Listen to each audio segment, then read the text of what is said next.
Hai semuanya, kembali lagi bersama kami di channel Febri Official. Pada channel ini kita akan aktif membagikan tips dan trik CPNS, motivasi, dan hipnoterapi. Pada kesempatan kali ini kita akan bagikan mengenai soal SKB Perawat terupdate 2020 dengan tema pendelegasian, asuhan keperawatan, dan manajemen keperawatan. Jadi pastikan teman-teman ikuti video ini sampai dengan selesai. Bagi yang belum sempat tonton video kami sebelumnya, nanti silakan ditonton. Dan kami infokan untuk pendaftaran tim penanganan tes COVID-19 ini akan ditutup tanggal 14 April 2020. Sebelum kita mulai ke pembahasan soal, baiknya teman-teman baca terlebih dahulu FR soal SKB Formasi Perawat di tahun 2018 yang didapatkan oleh teman kita ini.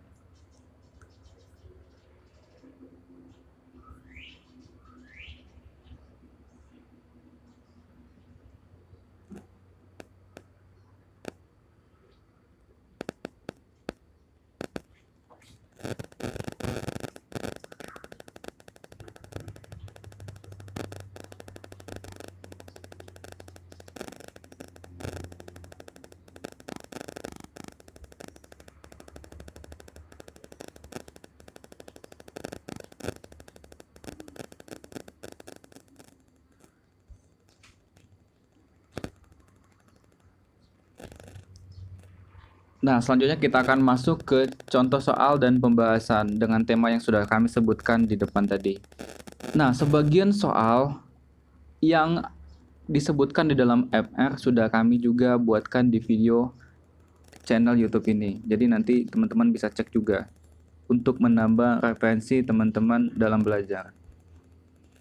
Oke, kita mulai contoh soal yang pertama. Apa panduan yang harus digunakan oleh perawat saat berencana memberikan delegasi dan tugas? A. Mengutamakan keselamatan klien. B. Sesuai dengan permintaan staf. C. Pembagian ruangan dalam unit. D. Jumlah klien yang direncanakan pulang. E. Klien dengan disabilitas. Dan jawaban yang paling tepat adalah jawaban A. Terdapat banyak sekali panduan saat perawat akan memberikan delegasi atau merencanakan tugas. Namun di sini kita fokuskan kepada bagaimana kita itu dituntut selalu untuk mengutamakan keselamatan klien. Jadi kita di sini strategi dalam mengerjakannya itu fokus pada subjek, panduan yang digunakan saat memberikan delegasi dan merencanakan suatu tugas. Lalu teman-teman baca setiap pilihan jawaban dengan hati-hati dan gunakan teori kebutuhan Maslow, di mana pilihan jawaban yang paling tepat itu adalah mengutamakan keselamatan klien. Contoh soal yang kedua. Perawat sedang merawat klien remaja yang sakit terminal. Saat merawat klien, perawat seharusnya melaksanakan intervensi yang mana? A. Patuhi keinginan klien setiap saat. B. Dorong klien untuk tergantung pada staf rumah sakit. C. Tolak untuk menjawab pertanyaan yang berkaitan dengan rumah sakit. D. Dorong klien untuk mempertahankan kontrol diri yang maksimal. E. Patuhi semua keinginan keluarga setiap saat. Dan di sini jawaban yang paling tepat itu adalah jawaban D, karena sudah jelas ya, di mana intervensi yang tepat saat merawat remaja yang menderita penyakit terminal meliputi menghindari aliansi baik dengan orang tua atau anak, penataan rumah sakit yang mendorong kemandirian dan kontrol klien. Jadi di sini adalah kita fokusnya itu untuk mendorong kemandirian dan kontrol diri klien yang maksimal. Di sini untuk strategi menjawab soalnya itu adalah perhatikan subjek perawatan remaja yang menderita penyakit terminal, itu abaikan untuk pilihan B. Ingat bahwa remaja harus didorong untuk mempertahankan kemandirian dan kontrol dirinya secara maksimal. Sedangkan untuk pilihan C itu kurang tepat, karena ada kata tolak setiap pertanyaan. Oke, kita lanjut ke contoh soal yang ketiga. Seorang anak berusia 6 tahun dengan HIV telah dirujuk ke rumah sakit untuk mendapatkan penanganan nyeri. Anak tersebut bertanya pada perawat, apakah nyerinya akan hilang? Apa respon yang paling tepat untuk diberikan oleh perawat? A. Nyerinya akan hilang jika kamu berbaring dan membiarkan obatnya bekerja. B. Cobalah untuk tidak berpikir tentang itu. Semakin kamu memikirkannya maka semakin terasa sakit. C. Aku tahu pasti terasa sakit, tapi jika kamu mengatakannya padaku, ketika itu terjadi, aku akan mencoba dan membuat nyerinya berkurang. D. Setiap saat terasa nyeri, tekan tombol penghilang, dan aku akan memberikan sesuatu untuk membuat nyerinya hilang. Dan E. Nyerinya akan hilang jika kamu membiarkanku melakukan semua penasaran yang kamu butuhkan. Di sini jawaban yang paling tepat adalah pilihan jawaban C. Karena sejatinya banyak sekali komplikasi yang berhubungan dengan HIV disertai dengan nyeri berat. Nah, manajemen nyeri yang agresif sangat penting sehingga anak mempunyai kualitas hidup yang wajar.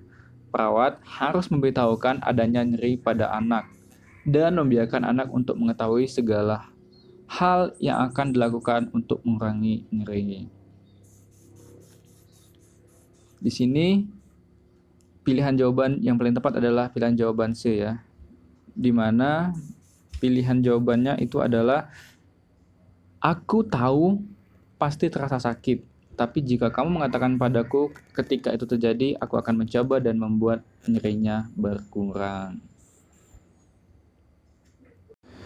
Contoh soal yang keempat. Perawat berencana untuk memberikan tindakan pencegahan kejang pada klien yang sedang dirawat di UGD.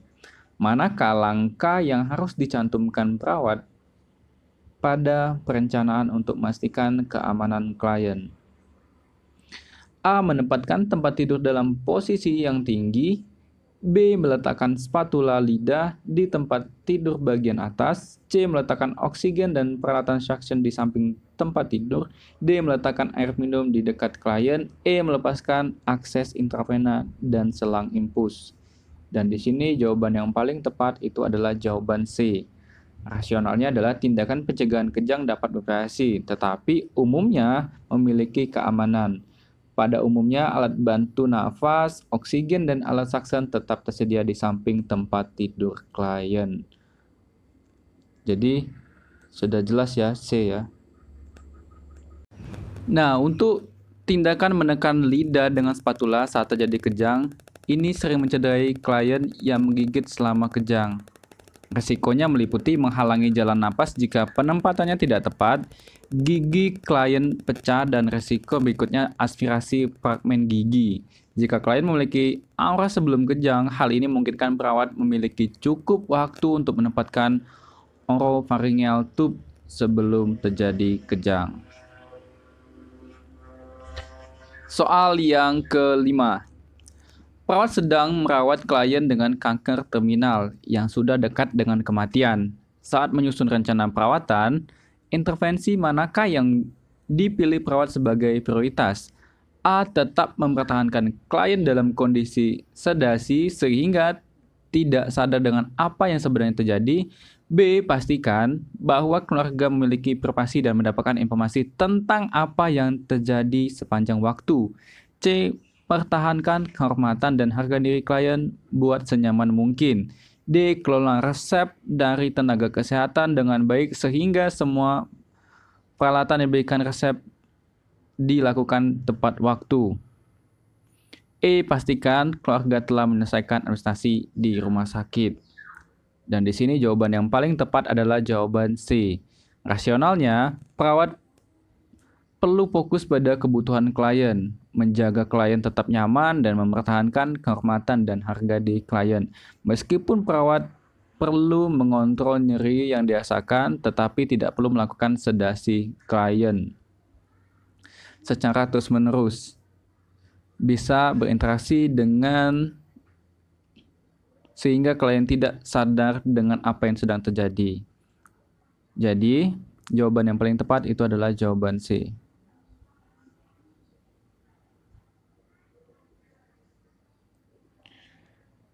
Soal yang ke-6.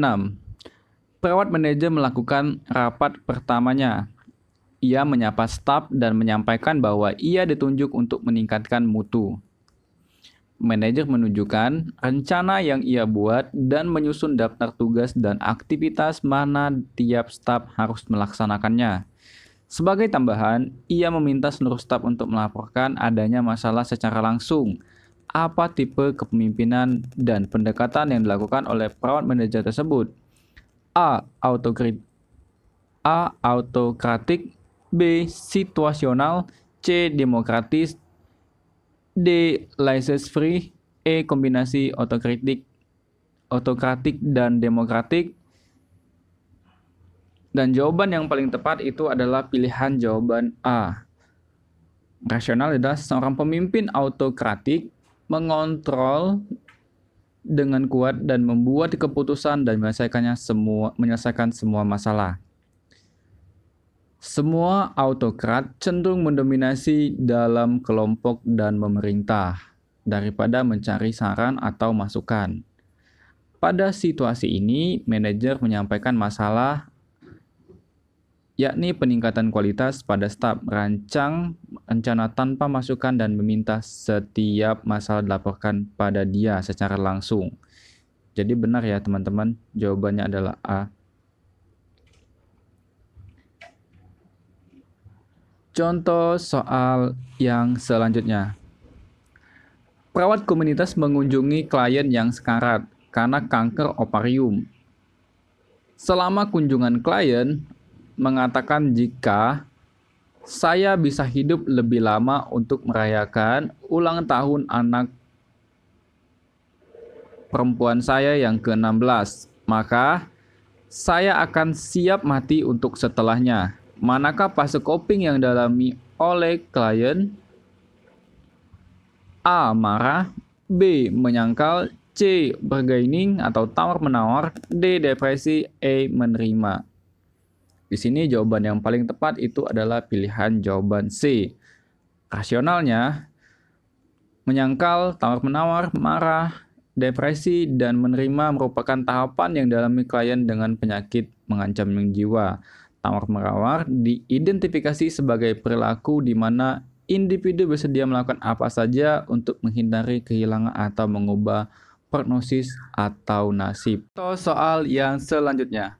Perawat atau nurse primer atau PP kecuali A. Menerima klien dan mengkaji kebutuhan pasien secara komprehensif, B. Membuat tujuan dan merencanakan keperawatan, C. Melaksanakan rencana yang telah dibuat, D. Mengkomunikasikan dan mengkoordinasikan pelayanan yang diberikan oleh disiplin lain atau perawat, E. Evaluasi kerja. Di sini jawaban yang paling tepat itu adalah poin jawaban E.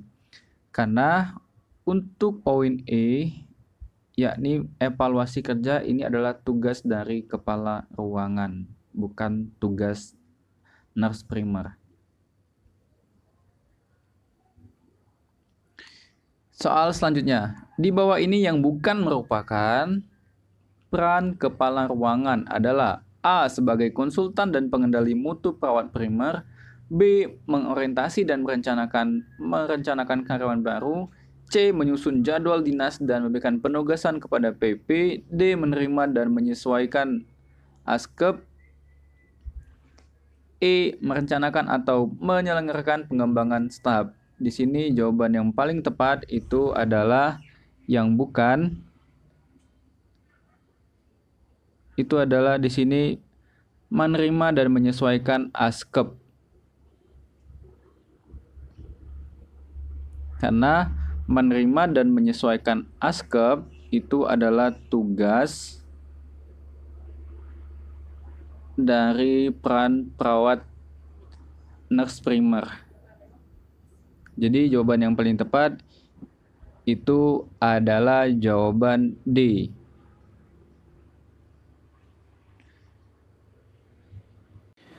Baiklah teman-teman, untuk video ini kami cukupkan sampai di sini dan sampai jumpa di video-video selanjutnya. Thank you dan semoga bermanfaat.